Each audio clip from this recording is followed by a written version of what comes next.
Ohio State expect to have Jaxon Smith-Njigba and Julian Fleming back for Saturday night's game against Toledo, assuming everything keeps going in the same direction as they are right now with their rehabs. What does that mean for this offense? Well, we know what it means in terms of Jaxon Smith-Njigba coming back, but I guess more importantly, what does Julian Fleming mean for this offense? I'm Nathan Baird from cleveland.com, along with Stephen Means.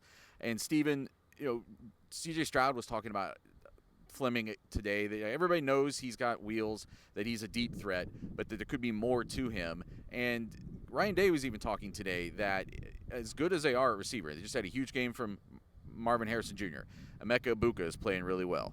They know what Jaxon Smith-Njigba is. That getting both of them back, he sees as kind of critical for what they want to do with this offense. Yeah, we've heard a lot about the Julian Fleming deep threat, speed, especially with that type of size before, but I don't think any of us have seen it. So, one, can we just see it so we can say that actually impacts his offense in a great way? But he is a possession receiver. We have seen that aspect of it, whether it was the Nebraska game filling in, whether it was the Rose Bowl, or even the Big Ten Championship game in 2020. We do know that he can make possession catches, and so he does add an element of reliability to this offense. But the take the top off thing is the one thing that is missing right now. I think Marvin's a mismatch in his own regard because he's 6'4" and a kind of a freak. We know what Jaxon is, and we're seeing what Emeka is.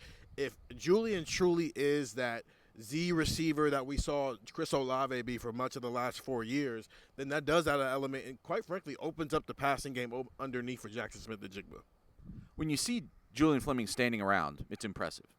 And when you talk to Julian Fleming, he's an impressive dude, I think. I think he is.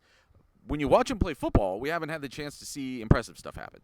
And that's still the thing that and it's something's always been in his way. Ryan Day gave us some insight today that it was the Wednesday before the Notre Dame game before they realized they had a problem with him. Something had tweaked something, and we don't know for sure what it is. I don't think it's the shoulder. I think it's something else that is a problem here because we've watched him go through warm-ups, and I don't think the shoulder is what is keeping him off the field necessarily. That's my speculation at this point.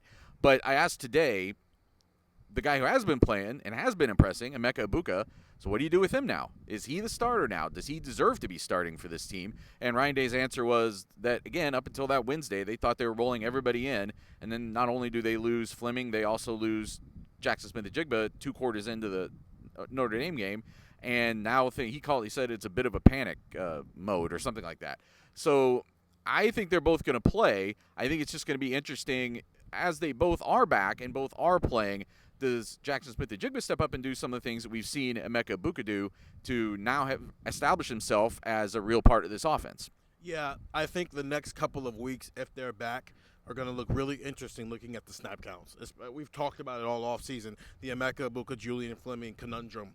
Looking at those snap counts, maybe not this week because it's Toledo and well, I'm not going to do that anymore because they haven't really blown anybody out yet. But just going forward over the next couple of weeks, who has more snaps, regardless of who takes the field first? Toledo's not bad defensively. They're giving up less yards per play than any team in the country right now, although they've only played 2 bad teams. But I'm curious if a game like this, if Fleming can play and they get an opportunity to build a lead, does he get some extended run just to kind of get him going? Because I think they do like what he is, and they're going to want him more for bigger games down the road. More conversation about this throughout the week on Buckeye Talk podcast, and get the text 614-350-3315. We'll be texting you from Ohio Stadium Saturday night as they're doing warm-ups to tell you how those guys look.